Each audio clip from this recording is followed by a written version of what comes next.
The War of the Worlds by H.G. Wells. Chapter 2.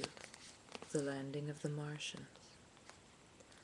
Then came the night of the first falling star, a line of flame high in the sky, traveling with a hissing sound and leaving a greenish streak behind it. Most observers thought that another meteorite had fallen, an event of such little importance that no one took the trouble to look for it the night it fell. But Ogilvy had seen the shooting star and set out along the common, a stretch of open land, between the towns of Horsell, Chobham, and Woking to find it. And find it he did, near the sandpits. An enormous hole had been made by the thing, and the sand and gravel had been flung violently in every direction, forming high mounds visible a mile away. The small evergreen bushes, known as heather, were on fire all around the hole, and the thing itself lay almost entirely buried in the sand. As Ogilvy reached the edge of the hole, he looked down and saw one section of the thing partly uncovered.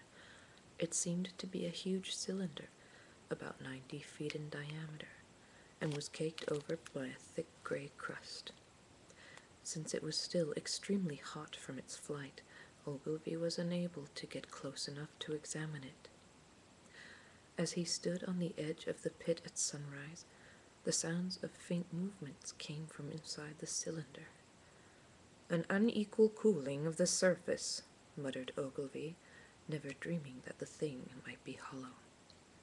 Suddenly, some of the grayish crust covering the meteorite began falling off the uncovered end of the cylinder.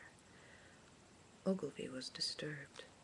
"Why is it falling only from the end of the cylinder?" he asked himself. "If the meteorite is cooling, the crust should be falling from the whole body." And then he saw the circular top slowly rotating on its body, then give a sudden jerk an inch or two outward. "Good heavens!" he cried. "The cylinder is hollow, with an end that screws out. Something or someone inside is unscrewing the top. They must be roasting to death and trying to escape. But where did they come from?" And then the realization hit him. "That flash on Mars!" he exclaimed. "Oh, that poor creature trapped inside! I must free him." And forgetting the heat, Ogilvy ran down the embankment of the sandpit to try to help turn the cylinder. But the radiation that the thing gave off stopped him before he could burn his hands. He froze for a moment, then scrambled out of the pit and set off running wildly into Woking to get help. The first few people he approached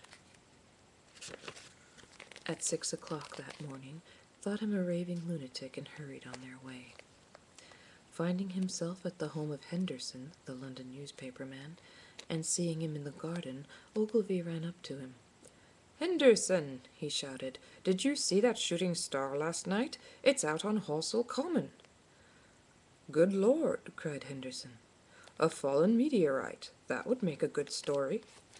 "But it's more than a meteorite," exclaimed Ogilvy. "It's a cylinder, a hollow cylinder, and there's something inside." Henderson froze with his spade in his hand. "What did you say?" he gasped. Ogilvy told him all that he had seen. When he was done, Henderson dropped the spade, and the two men ran off down the road toward Horsell Common. The cylinder was still lying in the same position, but the sounds inside had ceased. Ogilvy and Henderson rapped on the crusty cylinder with sticks, but got no response. "They've either fainted or they're dead," whispered Ogilvy. "No, no," shouted Henderson. "We must find them alive." Then, rapping again with his stick, Henderson called to the opening. "Hold on in there, whoever you are. We'll get you out. We'll go for help." Once back in Woking, Henderson and Ogilvy ran up and down the streets in the bright sunlight, shouting the news to shop folks who were taking down their shutters and to people opening their bedroom windows. Henderson went to the railway station and telegraphed the news to London. I heard the news less than an hour later from the lips of the young boy who delivered my newspaper from town. "And," the boy added, "boys and men from Woking have already gone out to the sand pits to see the dead men from Mars." I was startled, but I lost no time in going out to the sand pits myself. Since the papers had already come out with headlines shouting, "A message from Mars," hundreds of people were crowded around the pit, their horses, carts, carriages, and bicycles standing by. I made my way to the edge of the pit and saw half a dozen men working with spades and pickaxes below. There was Ogilvy, the newspaperman Henderson, and the royal astronomer Stent.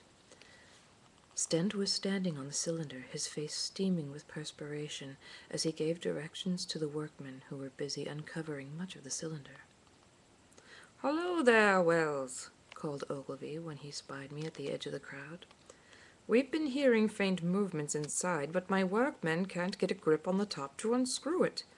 We shall just have to wait until it opens by itself."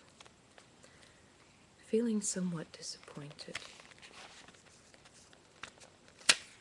I moved away through the crowd, when suddenly from the edge of the pit I heard loud voices and felt the crowd pushing back. "It's a movin'," shouted a boy as he ran by me.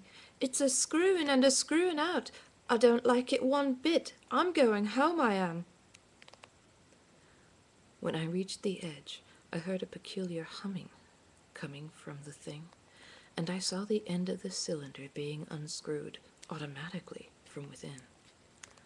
Just then, someone in the crowd pushed against me, and as I turned to regain my balance and keep from falling into the pit, I heard a clang. I turned quickly back to the pit to find that the lid had fallen out completely and now lay in the gravel. Ogilvy and his men were scampering out of the pit. I guess I expected to see a man come out from the thing. Not exactly a man like me, but a man of some sort, nevertheless. As I gazed into the shadows, I saw some gray, wavy movements, one above the other, and then two luminous circles, like eyes. Then something resembling a little gray snake, about as thick as a cane, coiled up out of the middle of the form and wriggled and writhed its way through the air, at first one, then another, then another. I drew back from the edge of the pit, staring, still unable to tear my eyes away from the many tentacles that were now projecting from this grayish mass. Horror showed on the face of everyone around me, as most of the people turned and ran. I stood petrified, staring as a big, grayish, rounded bulk about the size of a bear rose out of the cylinder. As the last rays of the sun hit it, it glistened like wet leather. Two large, dark-colored eyes stared back at me, and the surface above them was flat, with no hint of a ridge where eyebrows usually grew. The mass that surrounded those eyes was round, almost like a face. Below the eyes was a strange V-shaped mouth, with its pointed upper lip quivering and saliva dripping from it as the creature trembled and panted, almost as if in convulsion. There was no chin beneath the wedge-like lower lip. As one of the thin tentacles gripped the edge of the cylinder and another swayed in the air, the monster suddenly toppled over the rim of the cylinder and fell into the pit. Its fall sounded like a loud, leathery thud. To be continued.